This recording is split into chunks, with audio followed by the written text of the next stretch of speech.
Yeah. Fun show, go, yay. That's good, because I'm super pissed right now. Like, just fucking Oh, why? infuriated. You know, Why? Age of Wonders 4, and how obsessed Okay. I am with that game. Yeah, yeah, yeah. Remember how I told you I've been back into it? Like, I downloaded all the DLC, paid $50 for all the DLC in one lump sum. Yeah. I can't finish a game, and it is driving me nuts. I have, Well, like, it crashes. It crashes to the point where it asks me to send a crash report. And, like, oh it no. is infuriating because the first time I did it, it was like the mods. I thought it was the mods that I had installed, right? They didn't kind of carry over into the DLCs, so everything kind of got fucked up. So I took all those mods off my computer, uninstalled the game, reinstalled it, right? Just play it without all the mods. Okay, cool. So start to get into some games. I get one game done, which was only like 86 turns, and I lost. That's fine, whatever. Start two other games, right? Anytime I get close to winning or it gets close to ending, it just starts crashing. And it just picks a move and then it won't get past that move. So like I can load it back up. The minute I hit end turn, it'll tick through to the same spot and then crash. Like every time.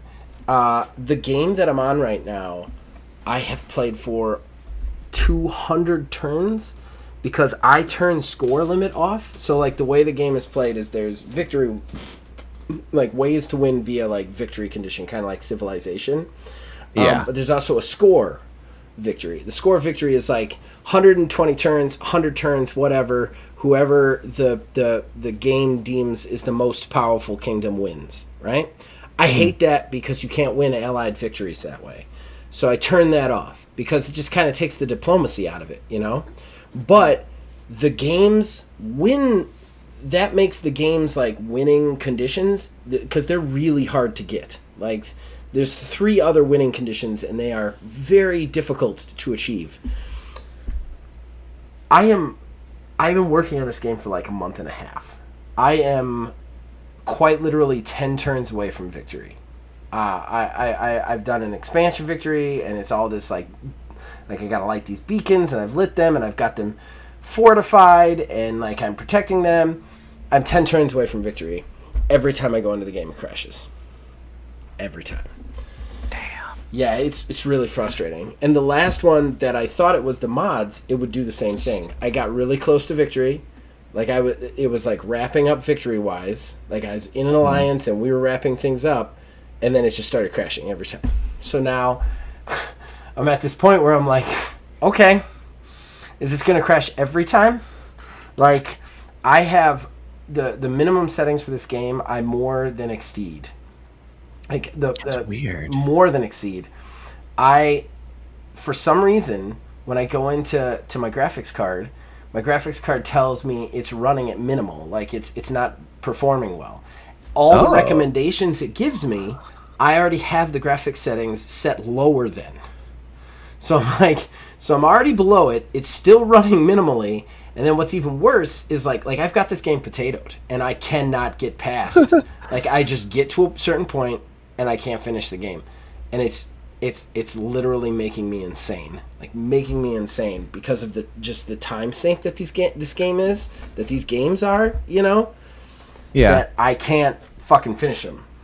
It's I mean, I'm sure you've probably tried this, but have you just tried reinstalling your graphics driver? yeah. Mhm. Well, I keep it completely up to date. And there are no other games that are expressing any problems with the graphic drivers.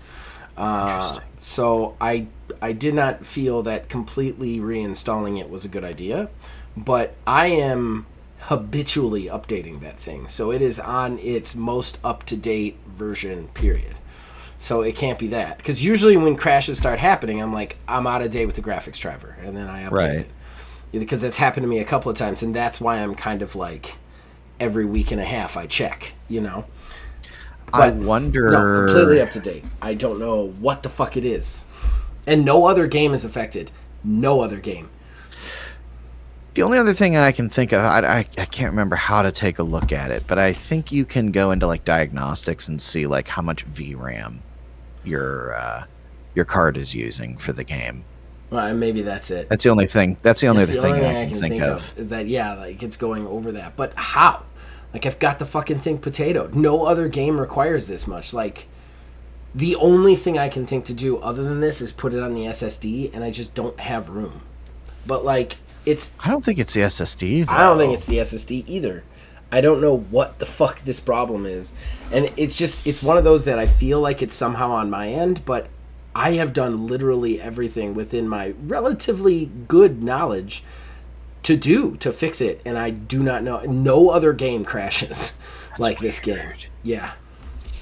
But it's infuriating because this game, I've been working on this game for like months.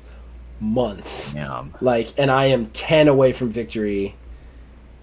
Oh, it's driving me nuts. All right.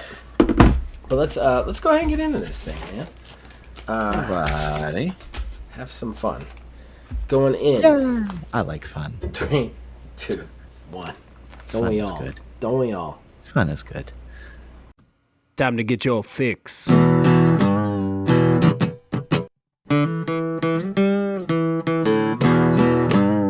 It's a horrible gaming podcast. It's not good. It's not great.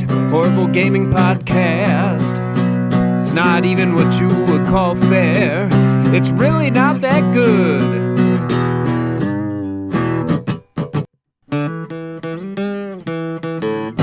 Horrible Gaming Podcast. Hello, my name is Zachary with Old Man Gaming. You, dear listener, for whatever reason, have decided to listen to another horrible gaming podcast. I am not alone. Usually I am never alone. With me is... Neil, aka Tiny Wizard. And here we go. We go with the fun show. So we've done 2 real bitchy, old school, horrible gaming podcast shows in a row. And I'm a big old wimp. So we are going to not do that. We put a question out to you guys that we would just kind of like talk about whatever you guys wanted us to talk about that may or may not be video game related. One guy gave us a ton of questions. I don't know that anybody else gave us any questions, but no, because this is one of the few times actually I had a second today, and I remembered that this was the topic, and I went in to take a look to see what was there, and yeah. Well, William Hallouen asked us a bunch of questions. Yeah, a bunch of questions. So I figure we'll just answer all of William Halloun's questions. It'll be like he's interviewing us. There you go. Yeah, so that's what we're going to do today. But before we do that, we have to thank the people who have made this possible. Behind our ugly mugs, you see a custom graphic that was provided by Mr. Mark Bell. And then, of course, the theme song for this show and all the shows here at Old Man Gaming was provided by the man who makes the music, my brother Nick Van Sliders. We thank him for that. And, of course, we'll be right back with fan interaction. Horrible Gaming Podcast. Ladies and gentlemen, it brings us to our first segment, our most important segment. That would be fan interaction. That's where we, the co-hosts, talk to you guys, the fans. We're a smaller channel, a smaller show, and we can read out all your stuff and talk to you about it. Now, should I find a question here, a thing in here with questions, which I think, like I said, there's only one. We're gonna save that for the talking point. That stuff. Other than that, let's get into it. And we start with Jason, which says, and it's a big one, the Silent Hill movies changed so much from the video games, some of which I understand even if I disagree with, parentheses replacing Harry with Rose, and others that I just find bizarre, parentheses, turning the creepy, stodgy cult scholar into a rebel heartthrob played by Kit Harington. Even with the few things that were interesting, since Rose was the one with one in Fog, Otherworld, Silent Hill, her husband was looking for his family in the normal Silent Hill. They didn't call him Harry though. Also, they had to shoehorn Pyramid Head in, even though he had no part in the Harry Cheryl story in either Silent Hill 1 or 3. He was a manifestation of James's guilt and aggression in Silent Hill 2. Unlike the ooey bowl crap, some of which I like, even if I admit it's crap, Silent Hill was made by someone who allegedly loves the games. I'm not sure what set all that off. Did we talk about Silent Hill last time? I believe we were talking about adaptations. Sounds correct. That's fair, yeah. Yeah, I think we did believe talk about that a couple times. Yeah. Fair enough. Like I said, I don't like game adaptations because even games that are very narratively driven, you play a different way than somebody else. So, but that's a retread. You guys have heard me say that 1,000 times. Jason then continues, I still enjoy narratives okay, which I used to be all about. Though I've always liked them, my tastes changed heavily towards sandboxes, even if a narrative is attached. Valheim, Grounded, Minecraft, Sea of Thieves, State of Decay, GTA, Cyberpunk 77, Sandrock, and Portia, etc. I do not know a gamer who hasn't had their tastes evolve as they have been playing the games. I don't know a gamer, other than maybe my wife, who doesn't play games that often. You know, any like regular gamer, they have their tastes slowly evolve and change over time. It's just part of it. You know, it's part of the experience, I guess. Yeah, I would say that there is a certain point in time where, you know, you're playing games, getting into gaming, like early on, and you just kind of click with something so much. Like, there's tons of people that I know that are very much children of the 16-bit era and have not touched anything outside of that. Very rare is the person who is, you know, in their 30s and just starting gaming. At that point, even, like, your tastes usually don't change a whole heck of a lot from there. But if you're like lifetime gamer, you 100%. It's going to change. It's going to change. Moving on, Jason then says, I get Game Pass Ultimate through reward points. There's no way I'd pay $20 a month. It's why I still buy games on sale, even if I can play them for free on Game Pass, in case I can't get them anymore with rewards. And just to let you know, man, you're not gonna be able to stack those rewards, and the reward points are getting kind of like a manipulation of cuts. So, like, yeah. I mean, right there off the bat, that's one person that wouldn't pay $20. So there you go. It begins. Jason then continues, dude, adult toys mean something different than what you were talking about. Yeah, definitely 100%. Yeah, that's whoops. Toys for adults? No, still sexual. No, still. I don't know how to say it, non-sexual. Still the same thing. Still the same thing. How to say it. Big boy toys? No. Somehow worse. It's somehow worse. Somehow creepier. All right, moving on. At least Xbox service was only down for about 6 hours this time. Last time it was like 15 hours.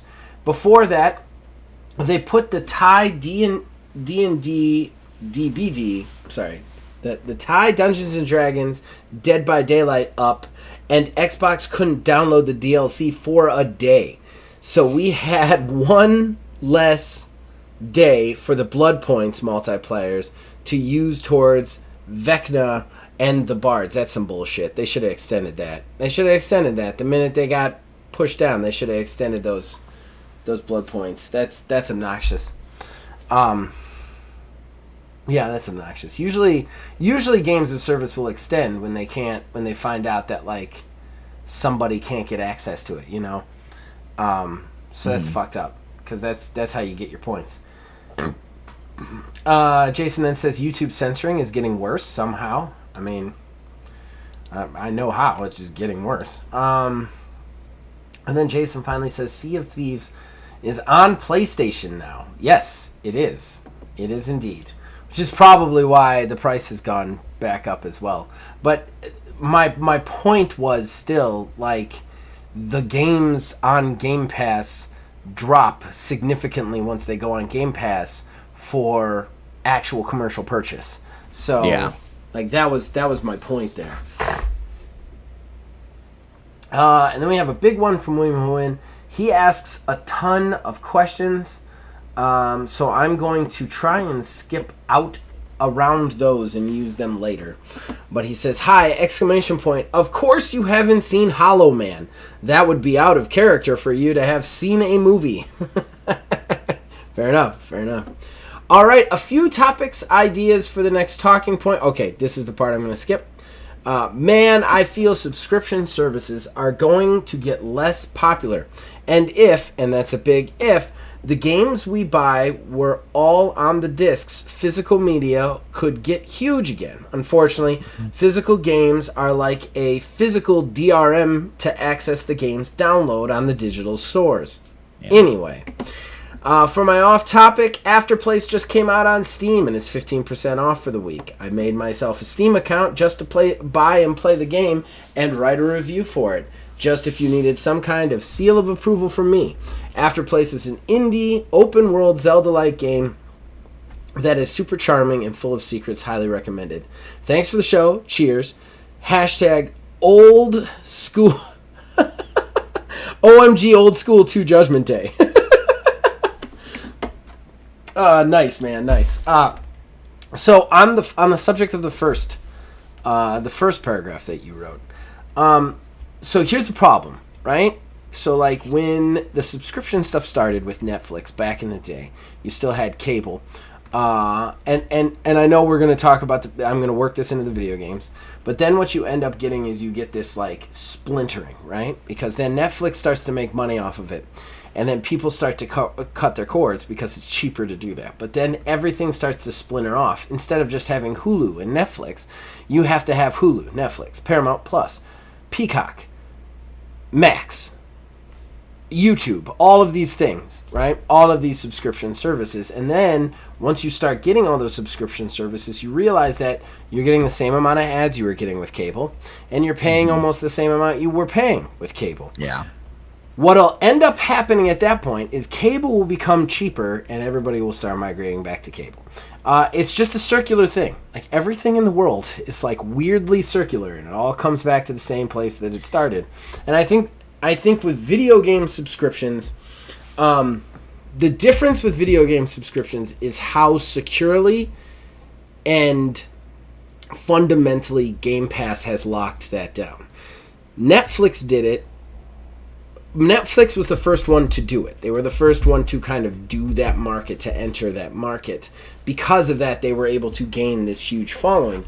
But Game Pass and Microsoft didn't just enter that, like create that market. They created it and then locked it down by buying numerous AAA game studios to make sure that their subscription service is superior to all other subscription services.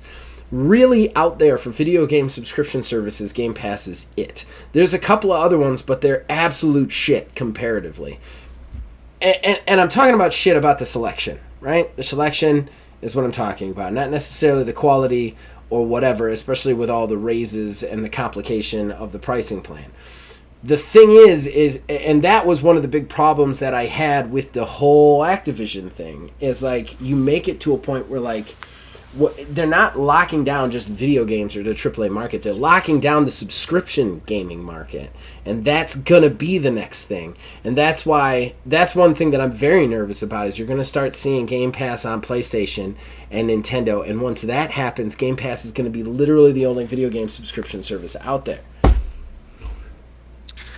What I think is really going to be the game changer that could kind of reignite and put things into a different perspective is kind of what we're seeing right now. What was it? They just announced it's what, Disney, Hulu, and Max bundle or something like that. So now, so before everybody, there was just Netflix and everybody splintered off, and now they're reconsolidating. It's like a big bang, like you said, like a continuous circle. But what I think is going to be wild is I would put money on, I don't know when it would happen, but at some point they are going to couple Game Pass with like Netflix, or something. So you'll be able to get your game subscription and your streaming services together. I think that's going to be the next big thing to set up like another gold rush of streaming stuff, unless Steam ever has like a subscription pass service. Steam is really the people who need to do something like that. I mean, really, when you look at the bundling, that Game Pass already did that too. They've got EA Plays stuff in there. They've got the Riot Games stuff in there. Those are both subscription services that you can get on your own. But if you have Game Pass, you get access to them. You know, the only thing they don't have in their arsenal is the Ubisoft Connect stuff. Or that Ubisoft Plus or whatever that is. But that's just Ubisoft games. You know, Game Pass already has started to bundle that stuff. Like, I think the big problem is Microsoft... I'm going to say smarter. It's not something. It's not in a positive way that I mean it, but they were much more smarter about how they did the subscription service than Netflix was on how they did it the first time, because Microsoft has every step they've taken to grow, they've taken another step to keep somebody else from growing, and it's to a point where like they are a behemoth and they just have all the games in their library in some way, shape, or form under their umbrella, to the point where like any other subscription service is kind of a waste of money, you know? Yeah. That's it for fan traction, unless you got... Oh, wait, you were about to say something. I didn't realize you were about to say something. I was, and then my mind just went blank, so I'm sure it wasn't that important. Yes. I'm sure it was some vapid excuse for a continuation of you're gonna what it was that you were going to say. As we end the segment, that's what's going to happen. Yeah. All right, we're going to end the segment. We'll be right back with the questions that William Holland asked. Horrible Gaming Podcast. Brings us to our talking point, ladies and gentlemen. We asked you guys what you wanted to hear us talk about if it wasn't video games, and only William Holland stepped up to the plate on that one. And one man alone answered the call. But he took 3 swings at it, and we figure we might as well hit those 3 things back. So here's what he says, and I'm going to read the first one, then we'll talk about it, and then I'll go to the second one when we feel like we're done.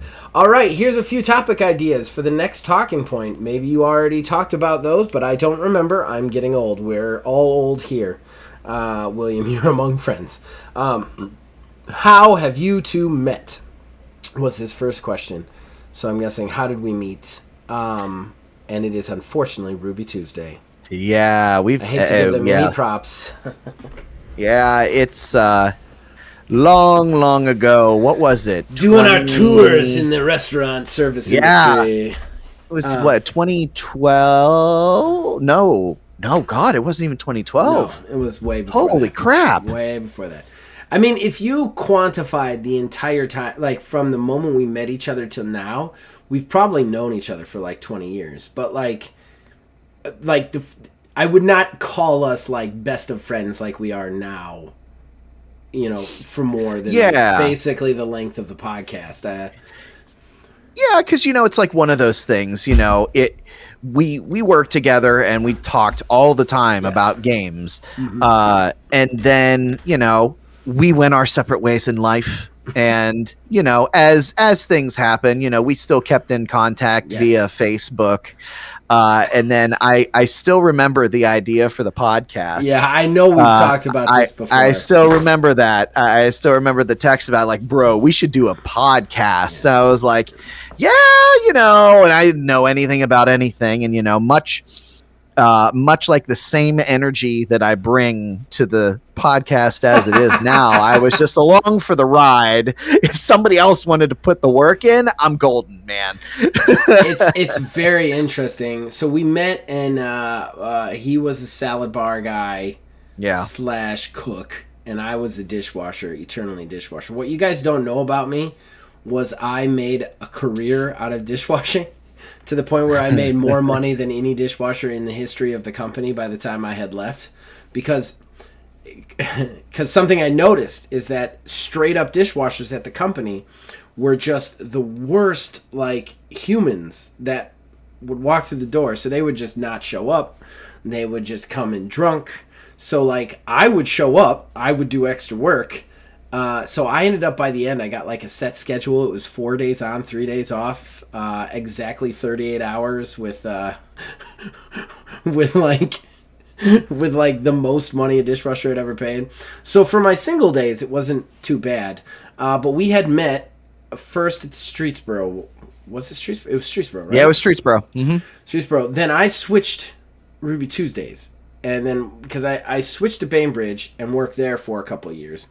And we didn't talk that much after that. Because I don't even think we had exchanged numbers at that point. We were just people who talked back and forth about nerdy stuff. Like, we weren't that close. And then, then I stopped working for Ruby Tuesday altogether. I went to this warehouse job that was hellish. And I'm not going to lie, couldn't handle it. Couldn't hack it. I had met Melissa by this point and ended up deciding to quit the warehouse job, returning to Ruby Tuesday to work for this guy I knew named Greg, who I was friends with. He had worked up to, like, manager, so he wanted me to come back. So I went back to work as a cook. Worst decision of my life. Hated being a cook, but a cook at Ruby Tuesday. And then you were still there, or you had gone and come back because of the whole sailing cruise ship shit. If I recall correctly. Yeah. So that was the thing that happened. Yeah, So I initially went to culinary school back in the day. Yes. Thought that was the route that I wanted in to. School, if I recall correctly. Yes. Actually, I was like fresh out of high school because I worked at Geauga Lake. And then after my last season at Geauga Lake, it was like after I graduated, I was like, hey, I'm an adult now, so I should probably get a job that's not just seasonal. Right. So then, I did Ruby Tuesday, but no, I ended up leaving. I did end up leaving. I went to Connecticut to culinary school. And then came back for a while. And then, I left. I worked for Norwegian Cruise Lines on the Pride of America and lived in Hawaii for a couple months. And just to get it out of the way for anybody who just heard that and was like, oh my God, that's so cool. No, it's not. I want to tell you right from the jump, as awesome as it sounds, it was great for approximately 2 weeks. And then this is the saddest thing that I am ever going to utter. And it's unfortunately so true that when you live in a place like that, it just turns into another place. Right. So, Right. it's just a pretty place, but you lose the appreciation for it. Right. But anyways, and then I came back, and then I think shortly thereafter was when you went to do the property inspection stuff. Yeah. I was there. We definitely, the second time around, that's where our friendship kind of, because I know we had exchanged numbers at that point. Yeah. We had started talking about role-playing games. We had started talking about, like, heavily into video games and Marvel and all that, because I was still into Marvel really heavily back then. And then it was funny, because we definitely, like, would text back and forth. Like, E3 would happen, and then we would just be texting each other all day.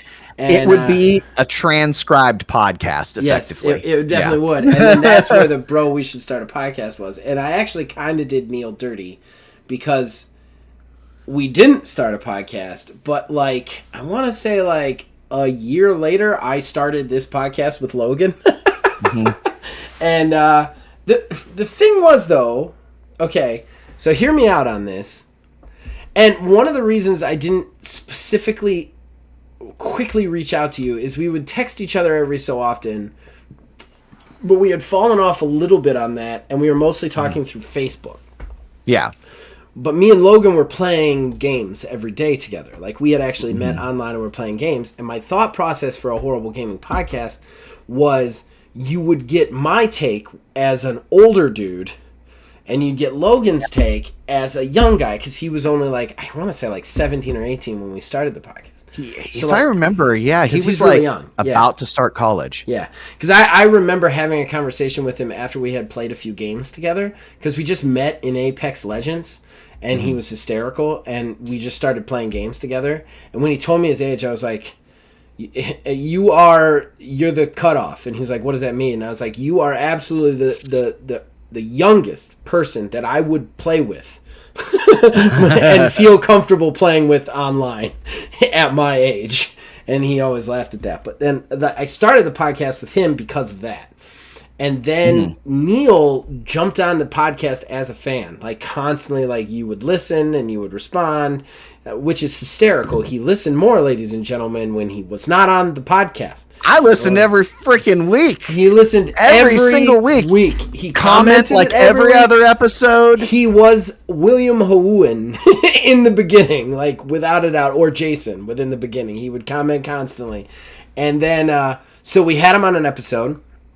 And then there was a time there like Logan would just like, I mean, he's a kid. It's fine. I'm not upset with him, but he would just vanish. And I'd be like, I need to do the podcast. I can't do it alone.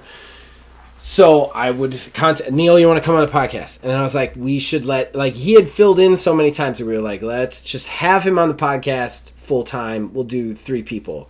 And then Logan did 2 shows like that and then never came back. And then it was just me and Neil forever. So that's how we met. I think I covered it, right? Yeah, pretty much.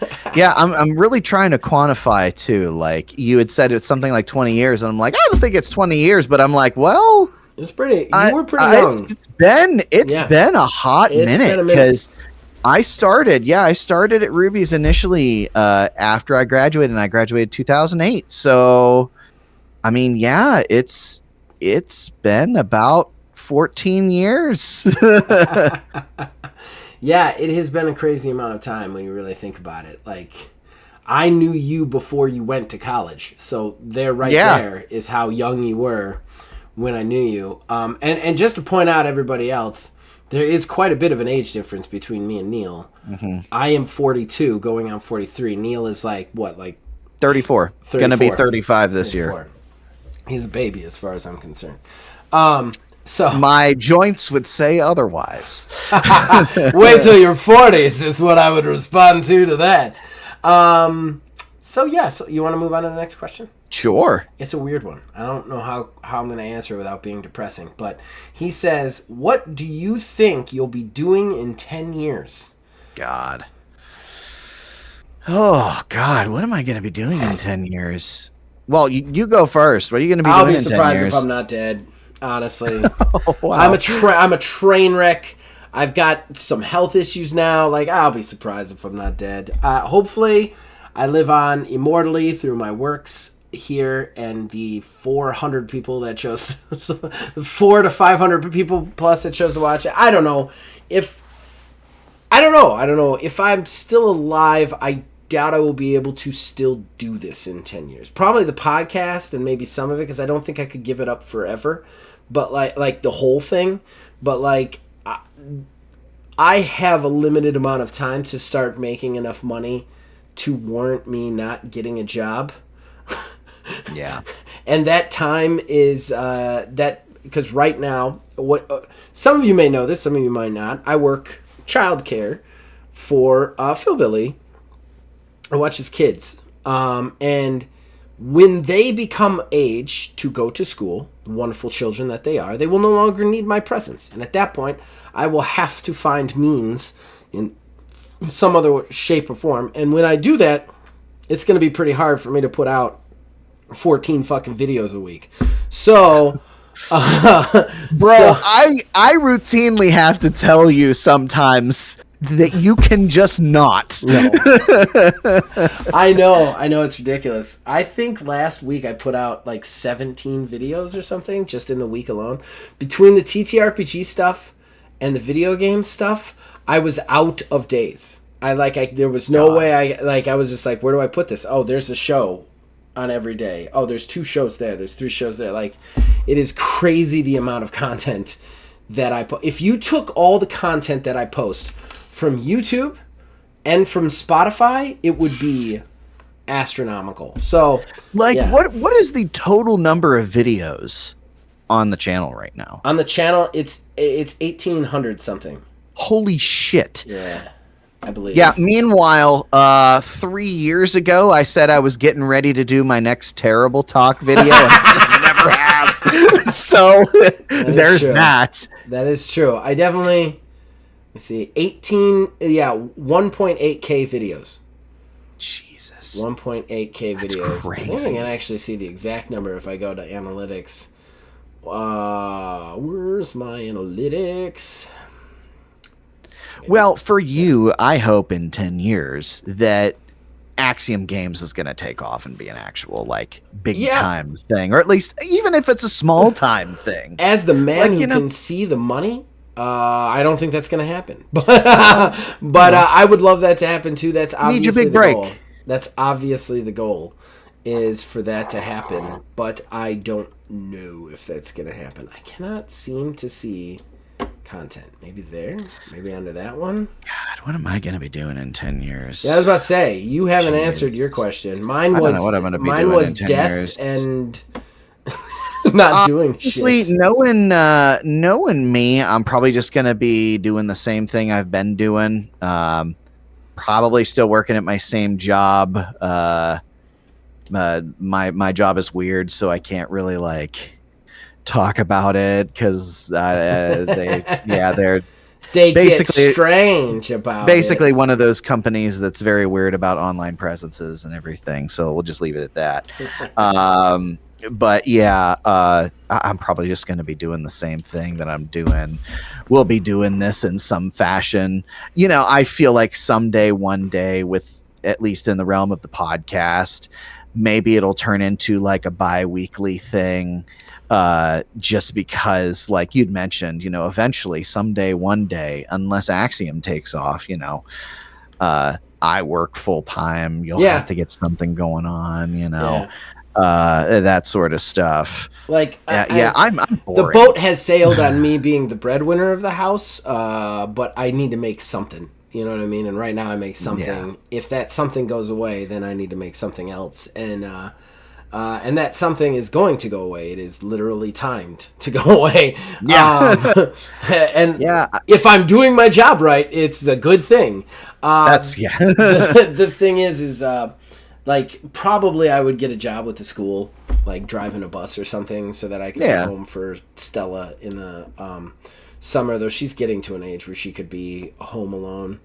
I don't know. It's tricky. It's very tricky. For 10 years is a lot of years. If I am giving you a wish list, William Hohen, it is definitely a semi-successful Axiom Games to the point where I make enough money to pay my bills, which is hysterical that that's a wish list for me. But that's where I would want to be, is just making those games while still managing the channel on the side. I'll tell you what would be cool. This is something that, funny enough, has come up so many times in the past, I want to say maybe 5 years. Mm-hmm.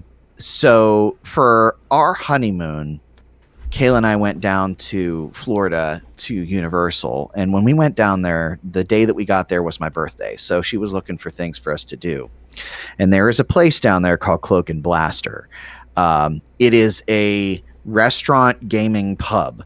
The downstairs, like, you go in and you get like a table. There's like a table fee, and you get access to all these board games. But then from there, you can pay an extra however much to get access to like the premium games, like board games, tabletop games.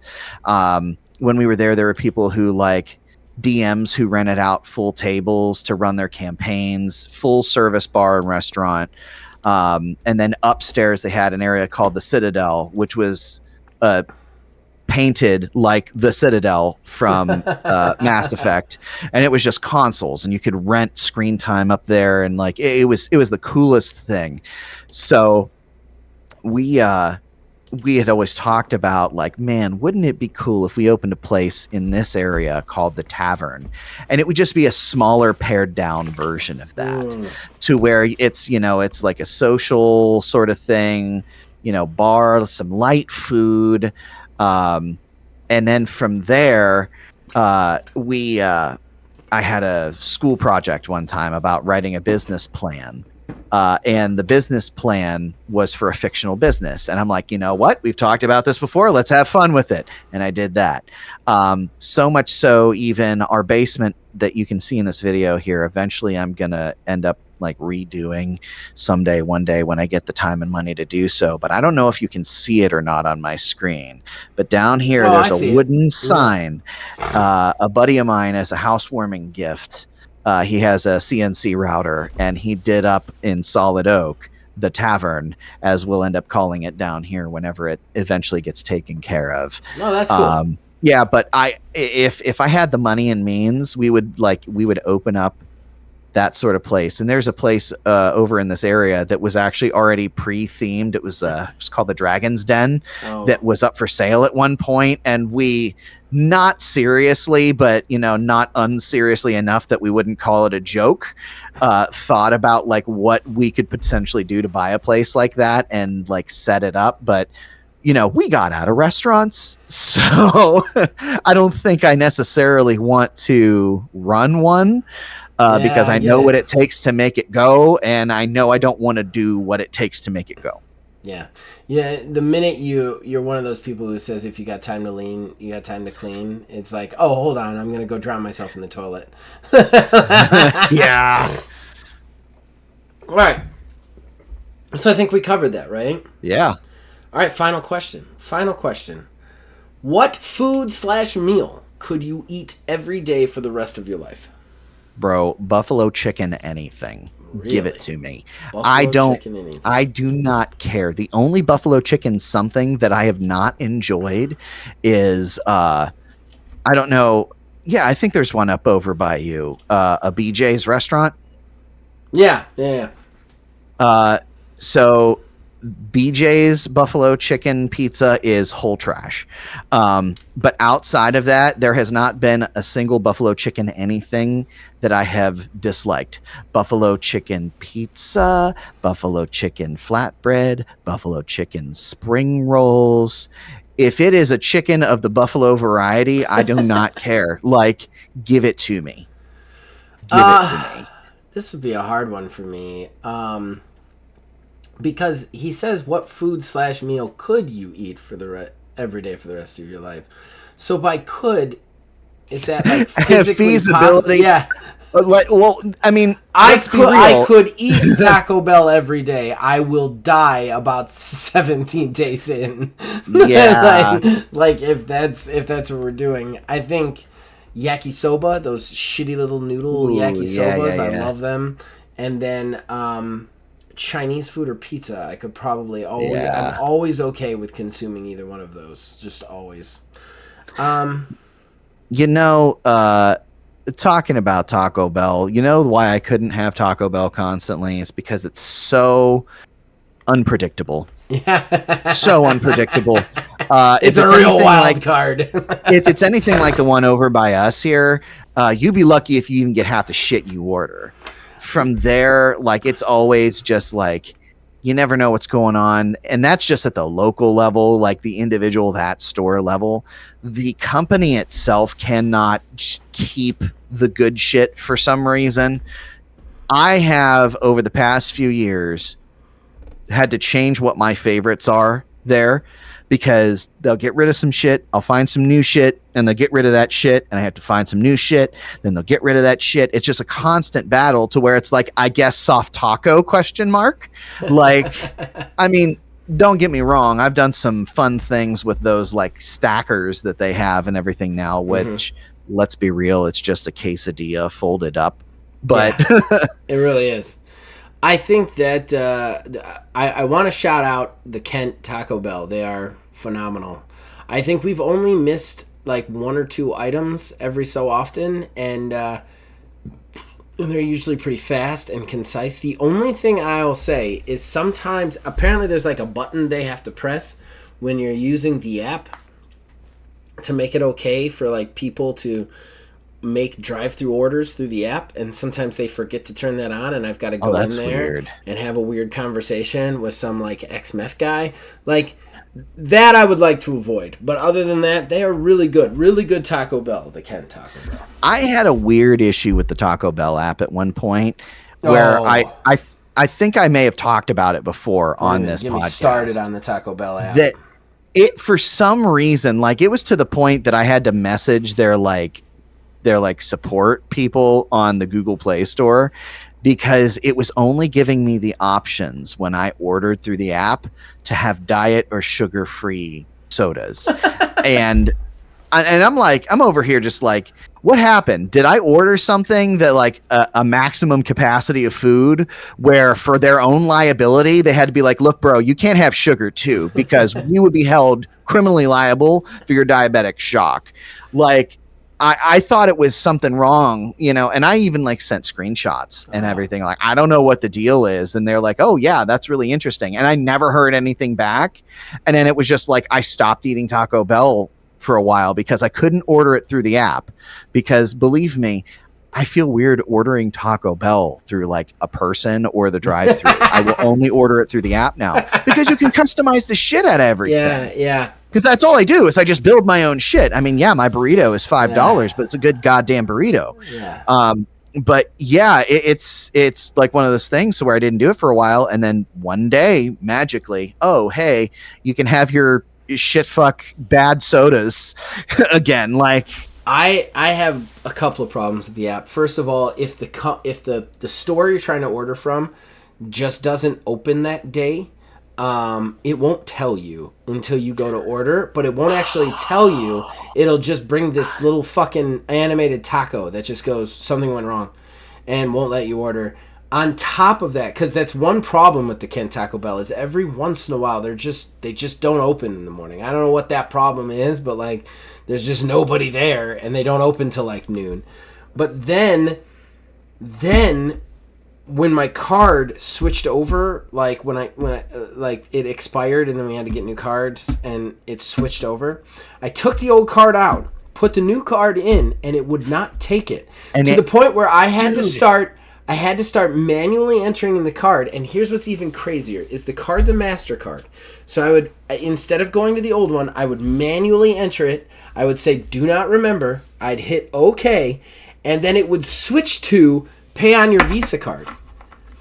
Like, the first couple of times, I'm like, this is a Visa card. And then finally I just hit the button and it accepted it. I'm like, you were fucking insane. This is insane.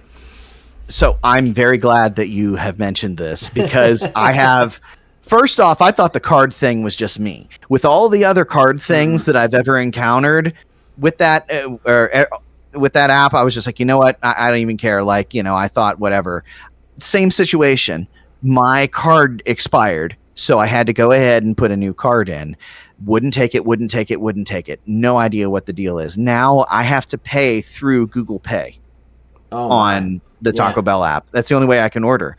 From there, how you mentioned about how they just don't open, I'll do you one better. The one over here, the one morning I got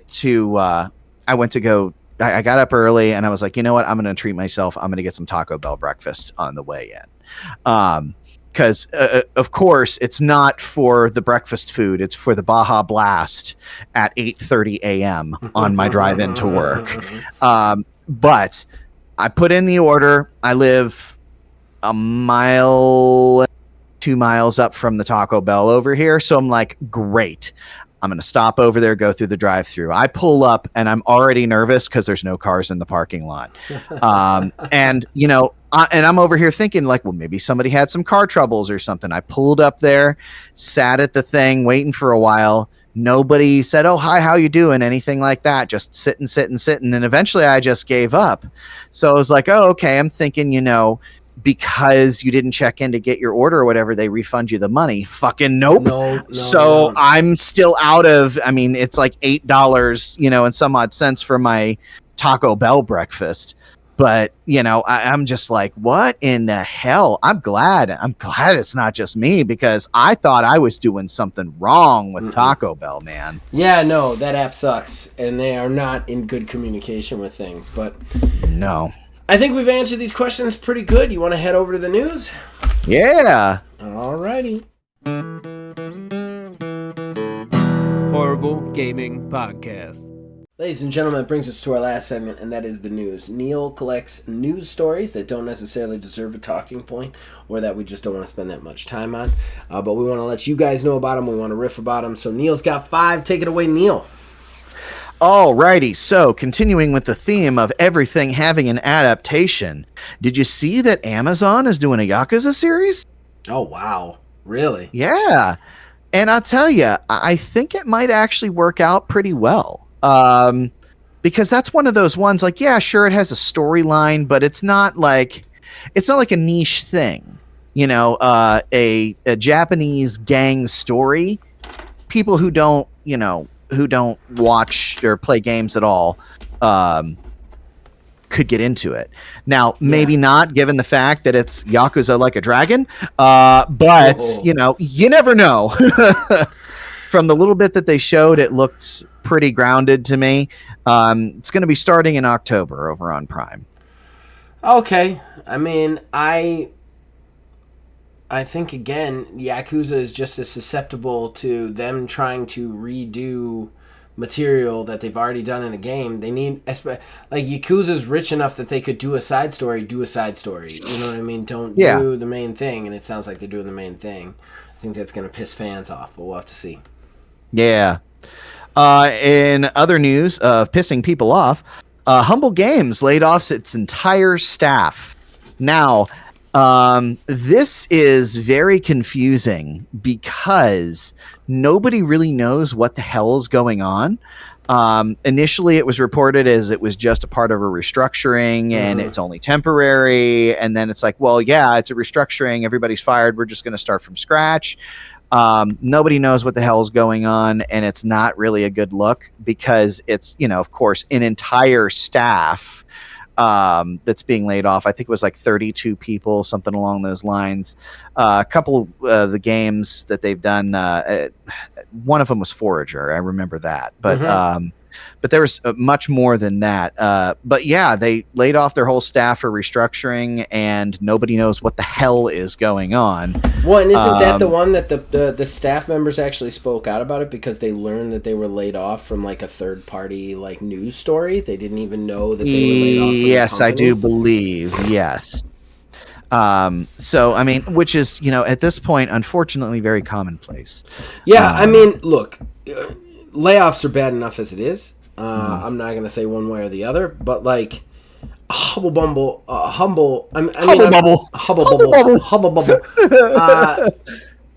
don't know that I'd call them a AAA studio, so I don't know. No. Like, I can't see their books. Like, it's different from like Microsoft that makes all the money laying off studios. To these guys, I don't know if they have enough or whatever, but maybe they need to lay off people. That being said, you cannot not tell people they're laid off. That's the really fucked up thing. Like, tell the people they're laid off. Like what, we're just gonna stop paying them. It's gonna wrap itself up. Like, especially in an industry that is so, like, I feel like there's a lot of different industries that have very specific journalisms about them, but gaming is one of the larger ones that tends to get more of the reactionary news. Yeah. I mean, hell, look at us. It's the whole thing that we do here, basically. But there's more than there's actual news outlets that do the same exact thing. And you have to have like this sort of shit pristine and locked down. Like, you have to have your messaging right. You have to be able to do this like the simplest way and the most humane, I guess, would be the phrase, way as possible, because without that, I mean, any tiny misstep just blows everything further and further, out. I mean, even something like this, even it, like, if they were like, yes, we're temporarily laying off our staff while we restructure the company, we'll assist with job placement at other developers or this, that, and the third. It's like, nope, everyone's fucked and we have no idea what's going on. Yeah. Great. Yeah, I think again, there's just something to be said about like I'm not saying that layoffs are never something that needs to happen. You know what I mean? Like if your company stops making money, you can't pay the people who are working for you. But like, Right. you gotta try and save. You've got to look at it like, how do we mitigate the damage? You know what I mean?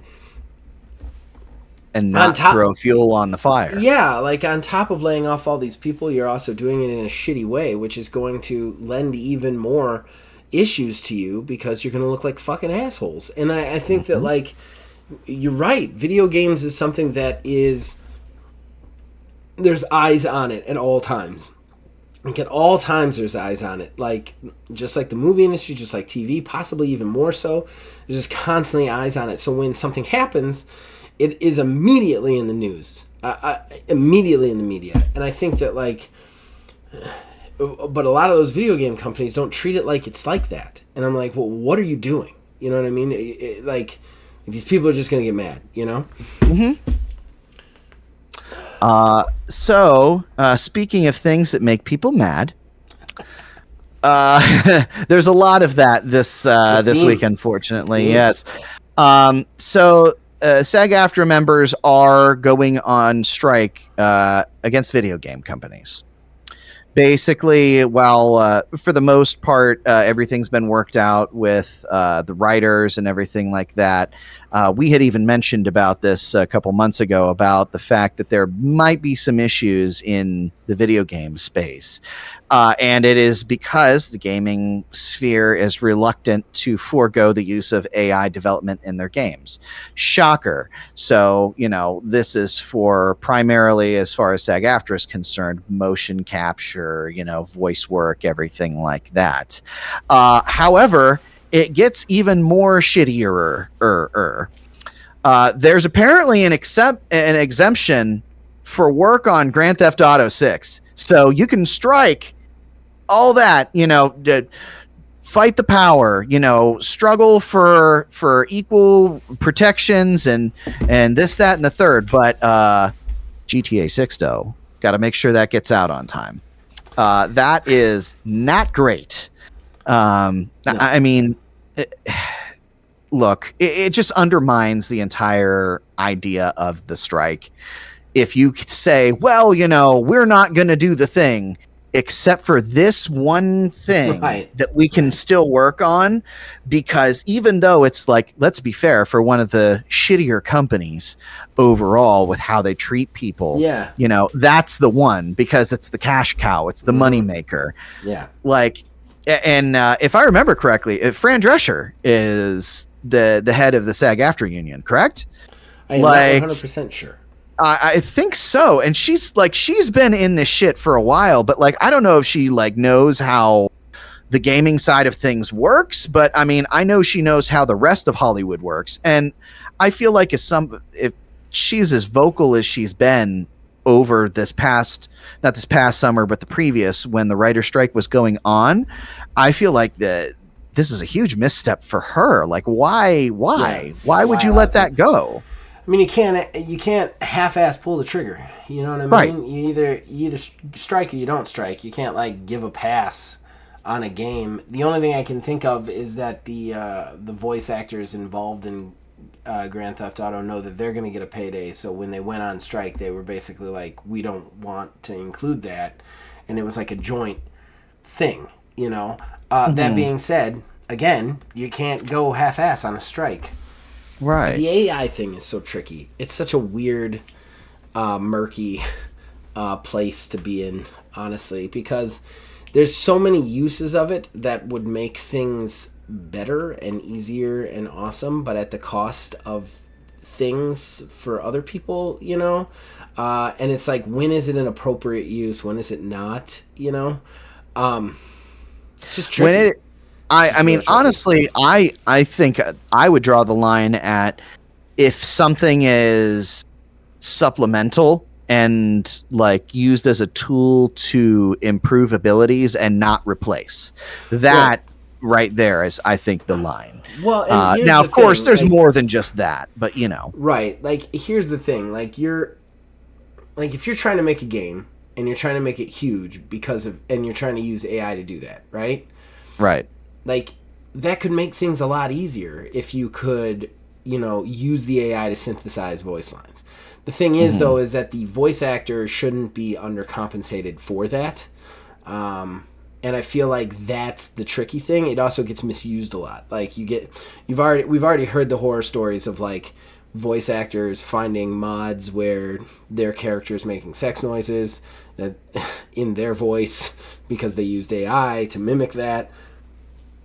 But at the same time, if I was like, I want to make this game that's huge, I want AI to kind of build it as we make it, let's put something in the contract to where the person gets paid, a happy enough sum to allow those AI things, and to then also maybe state what they would allow the AI to simulate. You know what I mean? Like I don't want my voice to be simulated in sex voices. Okay, we'll write that into the contract. There needs to be some sort of language for it. The AI is tricky because it does make things so much more like things that weren't possible before possible. Yeah. But at the same time, it does take things away. On the TTRPG side, I've used some AI pictures for some stuff, and I got into kind of a back and forth with a guy on X because he had said, a TTRPG without any art is better than a TTRPG with AI art.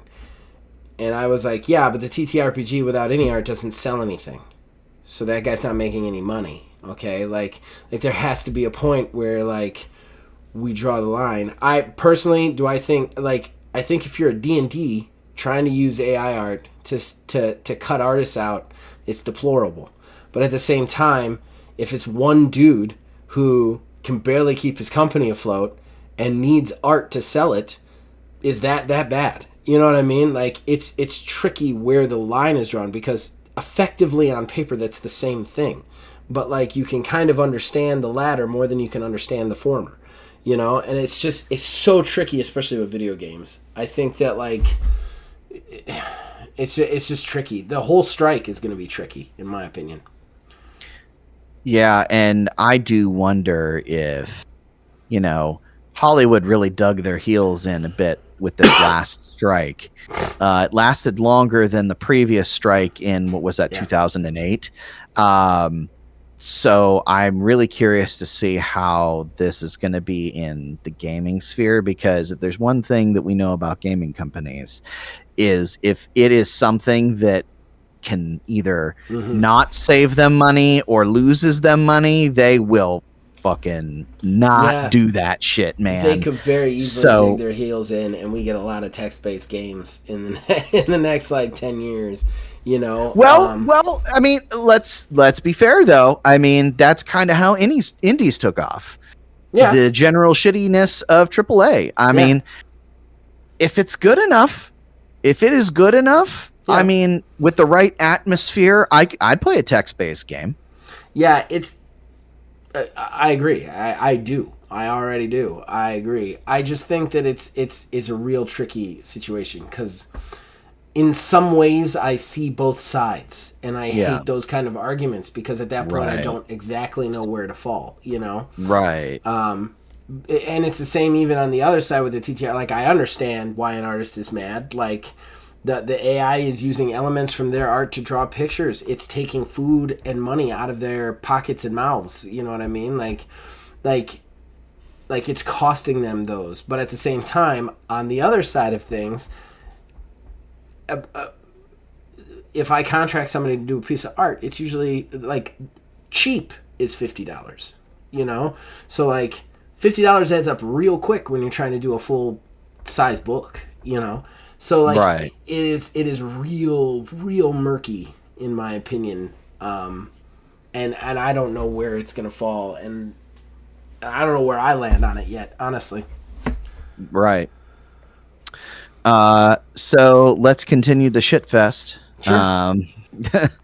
So apparently, according to Windows Central, there are rumors that Microsoft is looking to implement even more tiers of Game Pass. Yeah. The first would be a cloud-only tier, which we had kind of alluded to before, which makes sense because you can only get cloud on Game Pass Ultimate right now. Mm-hmm. And apparently the other one would be an ad-supported tier, because that is the purgatorial hell that we live in now, is there's always an ad-supported tier. Mm-hmm. I'm quite sure it's going to be some bullshit of you pause your game and you have like constant ads just streaming over everything. It's your loading screens are just going to be fucking ads. Mm-hmm.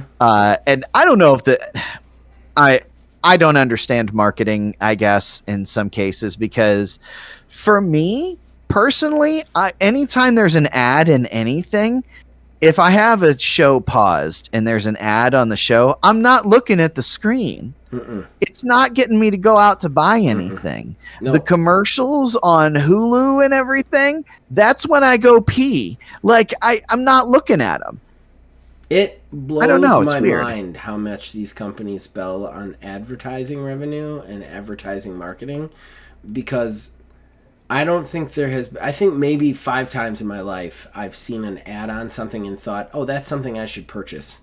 Like, it was either I saw an ad and I was already purchasing it, or I saw an ad and I was never going to purchase it, and it didn't change anything about what I was thinking. You know, like, it is crazy to me that people spend so much money on this. Lewis Black had in one of his comedy specials had a joke about it where he was like, the amount of money that Pepsi and Coke spend on advertising is insane, because there is not a person on the planet that doesn't know what Pepsi and Coke is.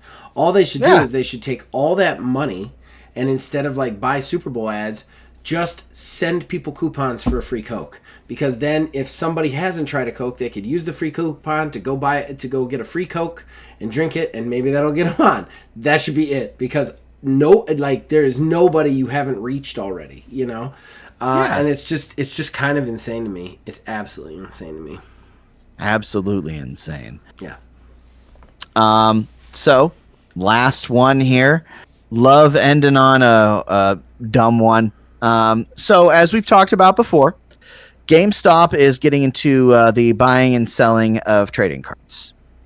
We talked before about, the amount of money that people can actually get for those cards. Well, somebody got access to GameStop's system, probably an employee, but you're relatively familiar with most people are familiar with Magic the Gathering, whether or not you play it. I don't play it, but I don't know, have you heard about the One Ring card that they had?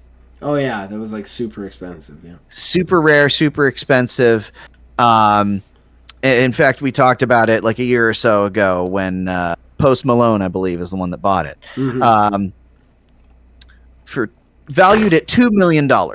It is, for the uninformed, it is literally exactly what it sounds like. They did a Lord of the Rings crossover event thing, and there was only one single One Ring card ever made.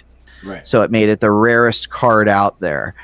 Well, somebody put the information for the One Ring into GameStop's system to see how much it would go for. $3 whole.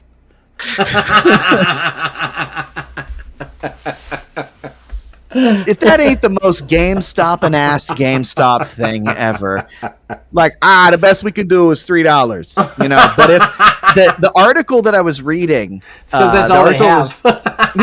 The article that I was reading, I believe, was from Kotaku, and there was one of the things on there was like, but if you're a Power Up Pro Rewards member, we can give you $4.16 in trade-in value.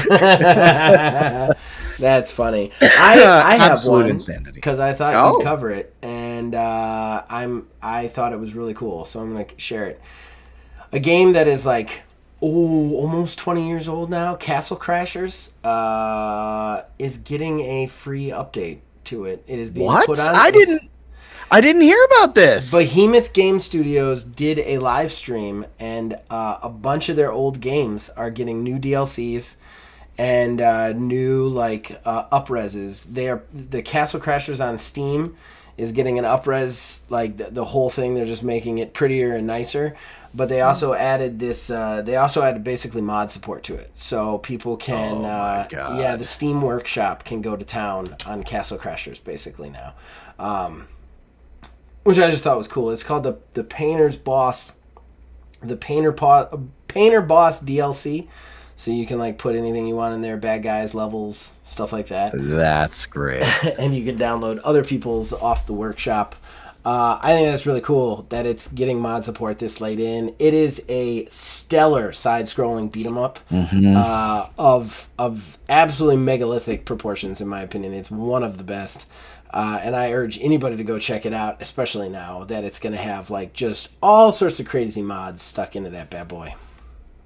Yeah, that's a game. It's been a long time since I've been back into that, but I remember it when it launched on that Xbox Arcade banner, like back when Xbox did like that was their indie banner was Xbox Arcade. I loved Xbox Arcade. Oh, and you get a game every like 2-3 weeks, and they would always be like Summer of Arcade, and then it'd be like, here's the games coming in the summer, and you'd just be like, oh my God, I want all of these. They look so good and so much fun. I loved Xbox Arcade.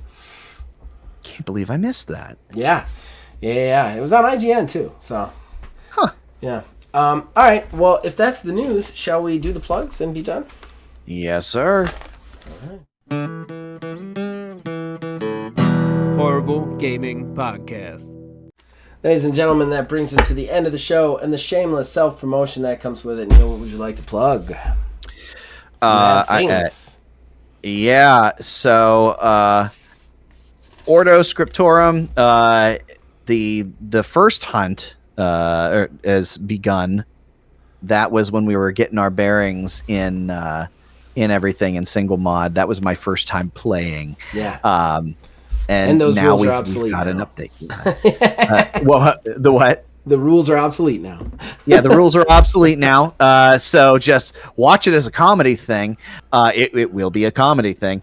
And then from there, the fucking cursed stream, man. What are we even going to do with this thing? So I actually wanted to say I suddenly have this Thursday open because the TNT stream had to get moved. Phil's going on vacation. So if you want to attempt it this Thursday, we can. Sure, why not? Are you closing why again? Not? I am closing again. Of course you are. So we keep our fingers crossed. We keep our fingers crossed. Last time was not happening, bruh. No, man. The most wasn't happening. My fear right now is that we'll cause the apocalypse. At the rate that we've been going, yeah, that's very fair. First time we failed, it was because my game wouldn't work. Second time we failed, the entire Xbox network went down. Third time we failed, Neil couldn't physically make it to a video game screen. So the fourth time, I'm just like, I feel like nuclear war is going to happen. Right. I feel like we're slowly bringing on the apocalypse with this stream. But it's almost like every Thursday. What? We can attempt it this Thursday. Oh, I thought you said no, we can't attempt it this Thursday. I was like, oh, wow, see, it's already happening. Just like that, it's already canceled. It's gone. It's gone already. Yeah, who knows? Who knows if it'll happen this time? I don't know. I really want to because I want to play Sandrock with you guys. Like, I really want to play that with people who aren't my daughter who just runs around killing everything. It is... Yeah, I really want to play that with you guys eventually. Like, I know we're going to play Halo first, but we can't get to Sandrock if we don't get through Halo. Exactly. You know? So yeah. The Ordo Scriptorium stuff, just a little addendum to that for you guys. It was basically the playtesting for the setting. It was before I had finished the 2.0 rules, so some of the rules aren't quite right, but it still gives you an idea of what what's in store for you should you purchase the Ordo Scriptorium book, which you can purchase at itch.io. Search for Axiom Games LLC or Ordo Scriptorium, and you will find me. And just letting you know, you get the single mod game for free with it. For free. So even if you didn't purchase single mod before, you can pick up a copy of this for $10 and get that for free with it. Now, for what I have to plug. I have so much shit coming out on a daily basis. TTRPGs, video games, I could not possibly begin to say all of them here. However, I did today just stream the 200th episode of Prelude to Divorce with my wife. We played Golf with Your Friends. It was an extremely fun hour and 30 minutes. Please check that out. I will be yet again streaming with Stella this Wednesday for Stella's summer stream. Don't know what we're playing yet. We'll let you know when we get there.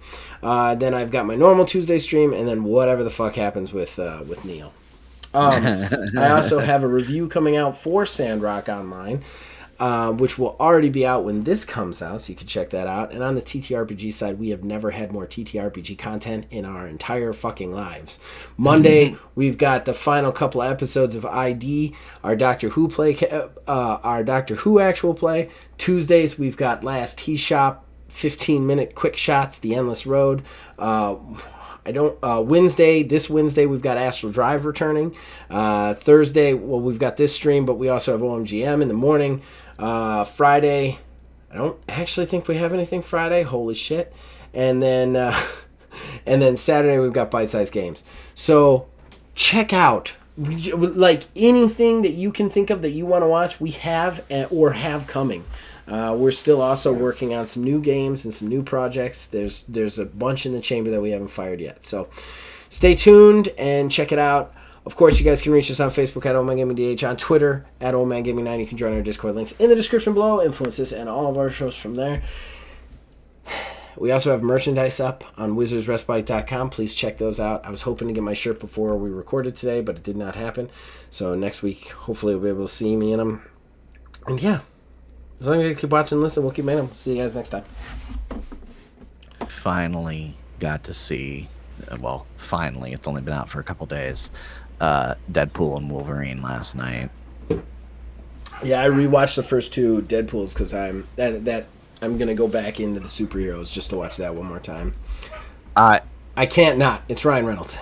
Oh, yeah, no. And there is... I cannot wait for you to eventually watch this movie because I can be cagey as possible because it's one of those, like, you say one wrong thing. I was surprised with what was in the movie, not from like the rated R stuff. I'm talking about like things in the movie. Blew me away. I'm very excited. I think that, like, MCU has gone off the fucking rails with their storyline and their storytelling overall. Like, they're just, like, lost. And I think that, like, I think that this is going to both suffer from all of that, but it's also going to be a positive because Deadpool will just be there making fun of it the entire time. Oh, and that's why I'm so excited. Like, I'm like, literally, it's going to be a movie with all the problems I have with superhero movies in it, with basically somebody saying all the things I would say about the problems with it. So absolutely. Very excited about it. Did you see who they announced for Doctor Doom? Fucking yes.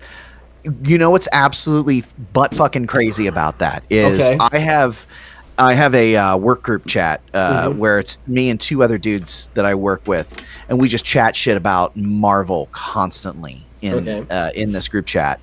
And Thursday, the one dude and I were having a conversation about how fucking wild it would be if they brought back Robert Downey Jr. as a villain. Because it's like, think about it, with all the timey-wimey bullshit that they're doing and all the variants, think of how scary Tony Stark would be if he had all of the ability and none of the character growth to become Iron Man. And it's as if heaven itself was waiting and said, yes, my child, I shall grant you your your request. So do you think he's going to be still Tony Stark then? That is the one thing I'm terrified of is I think what they're going to do is they're going to have him be that's what I think it's going to be. It's going to be him, like, I'm Tony Stark, but, like, I took the moniker of Victor Von Doom. Like, he just gave himself the name, What I'm absolutely horrified of, though, is if Robert Downey Jr. goes into it and is just Tony Stark but villain. He has to be different. He has to be different, because if he's not, is just cheap as shit. It has the ability to either be the single solitary greatest move they could have made, or the absolute worst move that they could have made. I mean, if the fear is Robert Downey Jr.'s acting chops, I don't think that's a problem. Dude can act. Dude's really good. Like, I mean, aside from Tony Stark, his movie roles are amazing. I think he'll do just fine as a bad guy and not being Tony Stark. It's just crazy that they would cast, like... I'm just interested to see whether he is actually Victor Von Doom or Tony Stark from a different, like, universe or something, you know? Yeah, I think it's going to be because, I mean, if you think about it, you know, Stark is basically on par with Reed Richards anyways. Mm-hmm. So it's all of the stars are aligning. Yeah. And especially after seeing Robert Downey Jr. in Oppenheimer as the senator who's trying to, like, dick over Oppenheimer in the hearing about renewing his security clearance. Mm-hmm. Having him be that villain in that movie basically was like, okay, he can do bad. He can do this, yeah. All right. Well, fun conversation out of the way. Let's get into our chatty chat.